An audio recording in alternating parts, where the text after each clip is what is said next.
Iya, kedatangan Ragnar Aratmangun ke Indonesia, pemain Fortuna Sittard ini siap bela timnas Indonesia. Pelatih Thailand sebut timnas Indonesia ada di level berbeda jelang Asian Cup 2024 dan pelatih Irak dicecar habis-habisan jelang lawan timnas Indonesia. Simak kabar selengkapnya hanya di Kamus Bola bersama saya untuk Anda.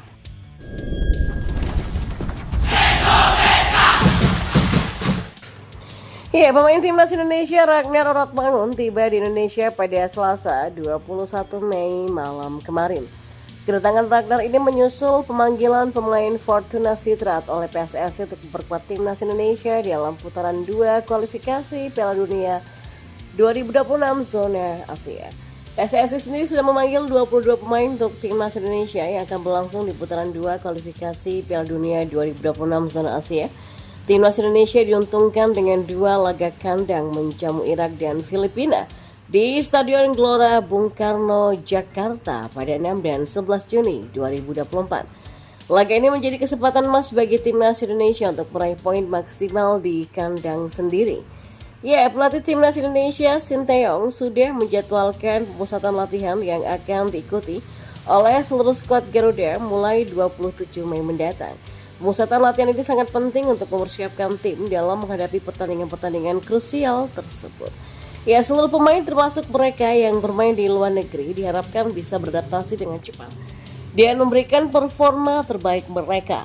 Nah, kedatangan Ragnar Aratmangun ke Indonesia 5 hari lebih awal dari jadwal TC menimbulkan tanda tanya. Ternyata pemain berusia 26 tahun ini sengaja datang lebih cepat untuk berlibur bersama istrinya. Ragnar memanfaatkan waktu senggang setelah menyelesaikan kompetisi Eredivisie bersama Fortuna Sittard untuk menghabiskan waktu di Indonesia sebelum fokus pada persiapan bersama timnas. Lewat akun Instagram pribadinya, Ragnar mengunggah perjalanan dari Bandara Amsterdam sampai momen-momen santainya di Bali. Dalam video yang diunggahnya, Ragnar nampak menikmati suasana pantai di Bali, mengisi energinya sebelum bergabung dengan rekan-rekan setimnya di TC. Ya, pelatih timnas Indonesia Sinteyong menyambut baik kedatangan Ragnar Aratmangun dan Sheini Patinama. Ia menekankan pentingnya kebersamaan dan persiapan yang matang menjelang pertandingan kualifikasi. Kehadiran mereka lebih awal ini memberikan waktu tambahan untuk beradaptasi dan mempersiapkan diri. Kami berharap seluruh pemain dalam kondisi terbaik untuk menghadapi tantangan di kualifikasi Piala Dunia, kata Sinteyong. Ya, timnas Indonesia akan menghadapi tantangan besar di grup kualifikasi yang terdiri dari tim-tim kuat seperti Irak dan Filipina. Namun bermain di kandang sendiri memberikan keuntungan psikologis dan dukungan penuh dari supporter. Sinteyong dan timnya akan memanfaatkan keuntungan ini sebaik mungkin untuk meraih hasil yang positif. Ya, supporter timnas Indonesia punya harapan besar terhadap performa tim dalam kualifikasi ini. Dukungan mereka akan menjadi faktor penting yang bisa memotivasi pemain untuk memberikan yang terbaik di lapangan.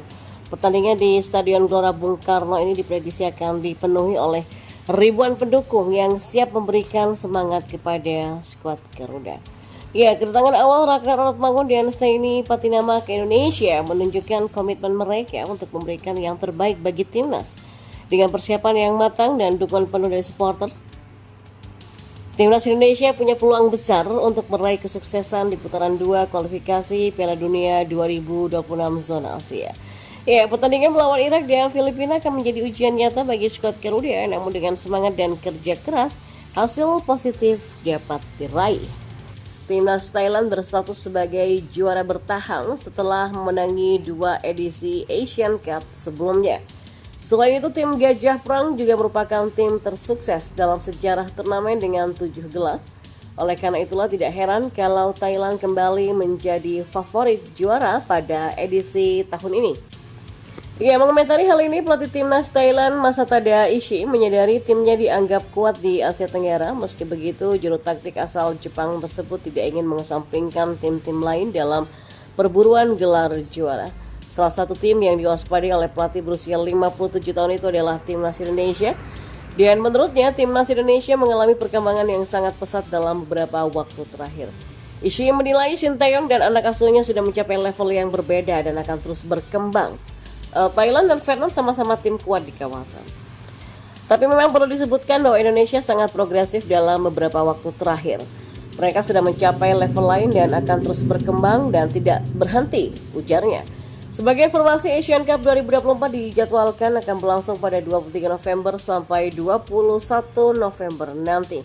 Adapun format turnamen 2 tahunan ini tetap tidak berubah dibandingkan dengan edisi sebelumnya. Dan setiap tim akan memainkan 2 pertandingan di kandang dan 2 pertandingan tandang di babak penyisihan grup.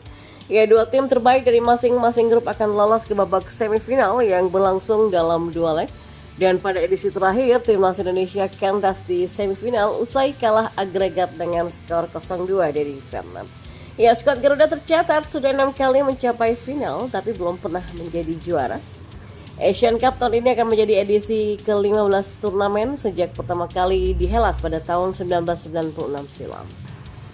Di sisi lain, pemilihan pemain timnas Irak untuk menghadapi timnas Indonesia dan Vietnam dalam 2 laga sisa kualifikasi Piala Dunia 2026 mendapatkan kritik. Pelatih Irak Jesus Casas sudah menetapkan 26 nama yang akan dibawa ke Jakarta. Sederet nama tenar punggawa skuad Singa Mesopotamia ada dalam daftar tersebut seperti Ali Jassim, Bashar Reshan, Osama Rashid, Aiman Hussein, Mohanan Ali, Zidan Iqbal sampai Kapten Jalal Hasan. Hanya saja ada satu nama yang membuat Casas dicecar oleh salah satu pelatih lokal yang bernama Saad Hafez. Ketiadaan gelandang Hasan Abdul Karim membuat Hafez gundah. Absennya pemain bintang klub yaitu Al-Zawrah yaitu Hasan Abdul Karim mengejutkan bagi saya ya. Pemain ini menunjukkan kemampuan terbaik saat ini dan pengaruhnya sama seperti Ali Jassim, kata Hafez kepada Win-Win. Tidak memanggil Hasan Abdul Karim ke timnas Irak bisa saja membunuh talentanya dan akan membawa kita ke masa sebelum Piala Asia. Saya menilai ketiadaan namanya akan berdampak negatif pada levelnya dan harus diperlakukan secara adil dengan memanggilnya ke timnas Irak, tegasnya. Abdul Karim adalah pemain sayap yang bisa bermain di sisi kanan dan kiri. Pada posisi yang sama, Casas punya sejumlah pemain seperti Jassim, Ibrahim Bayas, Bashar Reshan, Lawai Al-Ani dan Yosef Amin. Ya, timnas Irak juga sudah dipastikan lolos ke fase ketiga kualifikasi Piala Dunia 2026, namun tetap datang ke Indonesia dengan kekuatan yang tak bisa dianggap remeh. Sementara tim Merah Putih setidaknya masih membutuhkan 3 poin atau 1 kemenangan lagi untuk memastikan tempat ke fase ketiga kualifikasi Piala Dunia 2026. Indonesia akan menjamu Irak pada 6 Juni dan akan meladeni Filipina 5 hari berselang. Ya, kedua laga berlangsung di SU GBK nanti.